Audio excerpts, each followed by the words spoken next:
Welcome back, Nick Lenz. Comic Corner Classics, that's non-classic. This is episode number 1185, and Doubleshot number 1079. I got two Avengers-related trades. The other one is Avengers related because it contains issues of Avengers. First up, it is Avengers by Brian Michael Bendis, Volume 2, collecting issues 7 through 12 and 12.1. Avengers Volume 4. Yes, Brian Michael Bendis is the writer for it. Now, the main issues, with the exception of point 1, are drawn by John Romita Jr. Brian Hitch does 12.1. 12.1, let me get that away right now. All that is just, simply put, all it is just basically set up for Age of Ultron, which actually doesn't come until like 2 years after the storyline wrapped up. The main story is simply this: that, well, yeah, Red Hulk is here.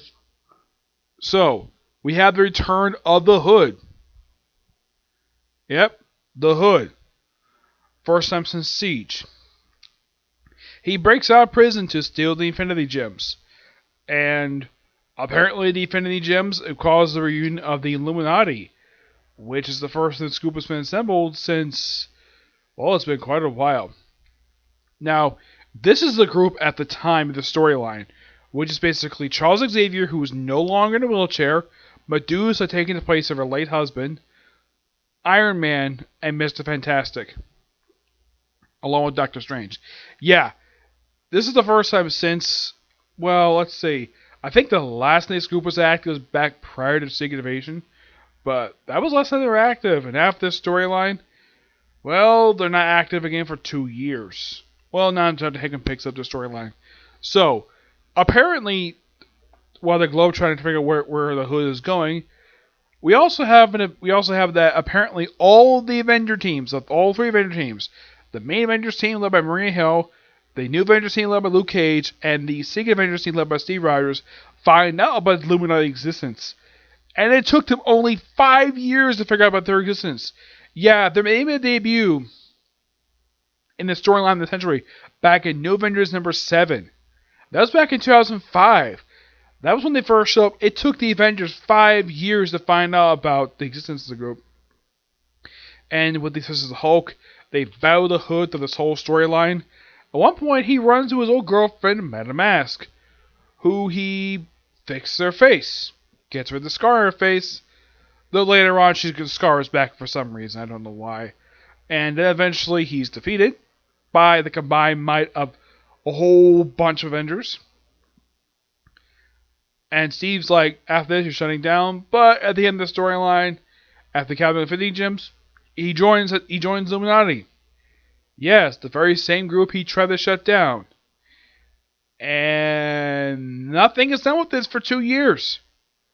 Yep, 2 years. Of course, also, Red Hulk joins the main Avengers team, which he's part of the scoop up until AVX, because after that storyline wrapped up, he's off the team. Yeah, when Hickman basically takes over the book, Red Hulk is off the team and replaced with the regular Hulk.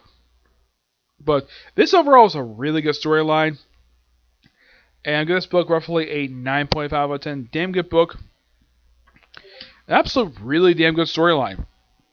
Yeah.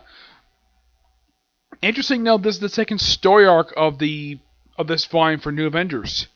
Because I think after this was the Fear Itself tie-in. But you can find one when I contains them in the next trade. Alright, moving on to an event that contains Avengers. This is Infinity, written by Jonathan Hickman. Now, he does pretty much the main miniseries. This contains the main miniseries of Infinity, 1 through 6, New Avengers Volume 3, issues 7 through 12, and Avengers Volume 5, issues 14 to 23, and Infinity Against the Tide Infinite comic book. Now, Hickman writes pretty much everything in this whole book. Yes, everything. Though he does co-write a few issues of New Avengers with Nick Spencer. Basically, this book basically is kind of like a complete main story of Infinity. This event, now here are the artists for this particular set of issues. We have a whole boatload of them. Even the main book has got more than one artist on. You have Mike Deodato, who does issue 7 to 12 Avengers.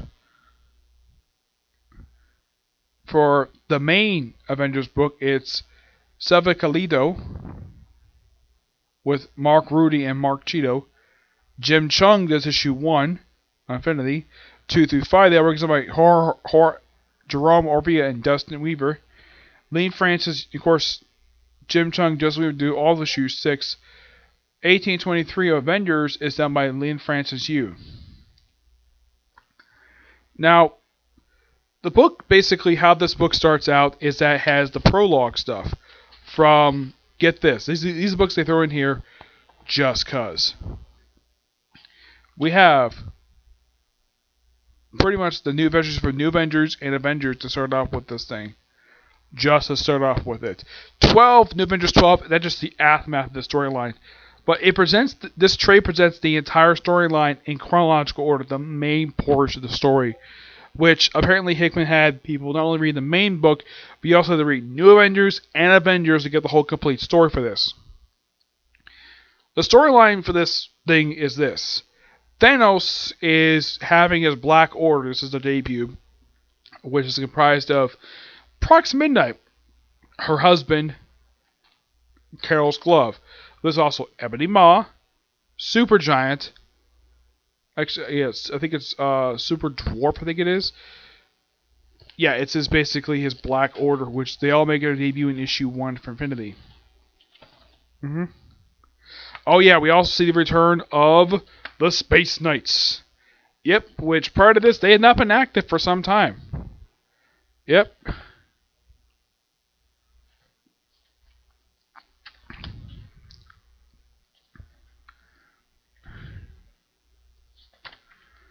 Yeah, the Black Order, if I can find them. Here is Carol's Glove. This is him. This is what the guy looks like. And yes, he looks similar to his live action counterpart from Infinity War and Endgame. But yeah, that's one of his earliest appearances. And people are paying tribute to the Black Order because Thanos has got a big, humongous army. Yeah. And look, more Space Knights. Yep. Now, Thanos is not the only major villain in the storyline. We also have the Builders. Who the heck are the Builders, you might ask? They are apparently kind of like the Celestials. If the Celestials actually had physical objects to build stuff. Yeah. So, Thanos is probably thinking, now, here's the thing. You're probably thinking Thanos. And it is called Infinity. And yet, you probably think, is he going with the Infinity Gems? Nope. That is not what he's here for. He has come to Earth looking for his son. Yep. That's the reason why he's here. His son, his name is Thane. Let me show him off here. This is not exactly his first appearance per se, but it is an early appearance for the character. Let's see. Well, let's see what the guy looks like. Let's see. Here he is, right here. This is Thane. Thanos' son. You can thank Jonathan Hickman for creating this character. Next to him, that's Ebony Maw. And yeah, I got handed to live action people made Infinity War, make him almost spot on how he's picked in the comic books.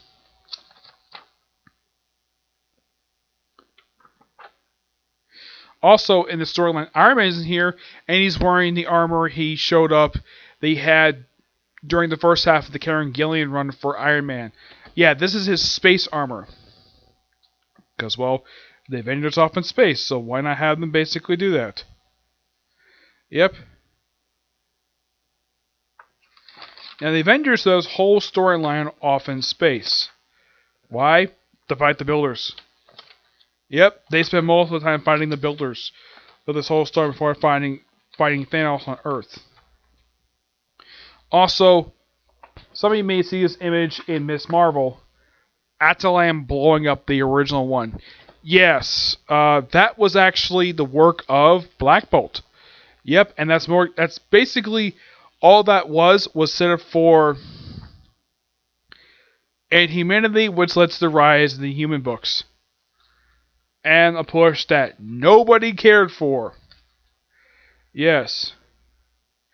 Now, there's at one point we have some Avengers get captured by some of the builders, and there's this really weird, I would say, kind of lesbian moment in here, if I can find it here. Because they apparently, one of the builders takes interest in, of all people, Captain Marvel. Yes. She takes interest in her because she's curious about her physiology. If I can find the page here. It's kind of erotic, this scene right here. Like, oh, you have this builder who is touching her in a very sexual way. Yes, this is how the artists depict the scene. The way people may think of this scene, you're probably thinking, what the heck is going on with this scene? Why is this builder touching Carol Danvers with one hand clearly cupping her face and the other one looking like it was going toward her pants? Yes, many people might misinterpret this scene as the builder attempting to rape Carol Danvers. But nope, she's just examining her. Yeah, but some people might look at this particular page and are thinking, wait, is this alien trying to rape Carol Danvers? No, she isn't. Basically, she's curious about her physiology as a relation to the fact that she's half Kree, half human. Well, she got that way because of exposed to I believe it was a device that she was exposed to back in the 70s. Also, apparently, Hickman writes it where apparently Gladiator forgot he met Captain America. Yes, Gladiator has forgotten the fact that he has met Captain America before, back in the 90s for Operation Galactic Storm. That's where they first met. And apparently Hickman didn't remember that or just retconned the fact that they never met before. I'm like, okay. Now, there's one character I would say of all of the members of the Black Order who are by far a really good character. Now, here's all the rest of the members. You have Carol's glove basically in the middle of the house. Here we have Prox Midnight, his smoking hot wife. Yeah, that's Prox Midnight. This is Super Dwarf right next to her. This is, of course, Ebony Maw. And this one is Super Giant. Now, here's the thing about this group. Half this group is currently, well, they were dead until they came back. Yes, in this storyline, most of the group is killed off. Like, Super Giant, I believe, was killed by Hyperion. Black Dwarf was killed by Ronan the Accuser. And I'm trying to think. I think actually was Carol's glove was killed by Hyperion, though he was resurrected in the pages of New Avengers not long after this. And in case you're wondering, do the Avengers actually fight Thanos in this storyline? Yeah, they don't fight him to the final issues of this storyline where... Now, in case you're wondering about how this fight happened, like where it takes place, where do they fight him? Do they fight him in Wakanda? Nope. Do they fight him in New York? Nope. They fight him in Greenland. Yes, freaking Greenland of all places. Which, they don't actually beat him. Nope. His own son, who he tried to kill this whole storyline. They killed him by putting him in amber. Both him and his only surviving member of his Black Order, who, one of the two surviving members, approximately in this amber. And they're in this amber for about a year, until they're released by Namor. Of course, it's never shown when they're released, they're just basically in prison. But yes, this overall is a really good storyline. Oh, but in case you wondered about the Infinity comic, it's simply put what the Silver Surfer was up to during the storyline, which, not a bad idea. Now, this book I got from Ollie's for about $12.99. The original cover price of this book was $75. Oh yeah, and get this book roughly a 9.5 out of 10. Damn good storylines, exciting to read. And if you're a fan of Hickman's work, I do recommend checking this out. Now, the thing with this event is, it's an event that had good pacing with it, good action, despite the fact this book does contain more than this one main miniseries, but it's fine. It tells a complete story, but the thing is, in case you're wondering, why is it that we have to have a main book plus two other group books part of the main storyline? It's Hickman. That's what he does. He likes to have stuff connected to each other. That's mainly the reason for that, and mainly if you look at the issues of Avengers and New Avengers, they're mostly there to just fill in the gap between the main issues. And lucky enough, like, if you get your hands on this book here, you get the entire main story. The entirety of it. Now, the only other time I saw this happen, we have more than one book as a tie-in as part of this story that connect to each other, was basically Avengers Assemble and Captain Marvel. Yes, believe it or not, they had 2 issues of Captain Marvel and Avengers Assemble do a bit of a mini crossover in here. Now, in case you're curious, what happened to the Builders after the storyline? Well, they were all killed. Yeah, they're all dead. Yeah, the Builders were all killed in the storyline. As for the Black Order themselves, well, despite the fact most of them got killed off in the storyline, Carol's glove got resurrected toward the end of, just prior to the time runs out. And as for Thanos and Prox Midnight, they were left free by Namor to form the Cabal. And then after the events of Secret Wars, somehow all the members are, well, first we had Proxima get killed off in the pages. Proxima and Black Swan got killed off in Thanos, though they got later resurrected. Yep, the entire group. And here's kind of the strange thing. When they magically came back after the side, all of them got killed off in the page, like the last 2 members got killed off in the pages of Thanos. Yeah, Black Swan joined the group after Secret Wars, and she's kind of taken over the leadership of the group, despite the fact this is actually Thanos' group of lieutenants. Yeah, they're brought back in the pages of No Surrender, of all things, where some of the Avengers are like, who the heck are these guys? And looking up, Sunspot does remember these guys. They are the Black Order. Yep.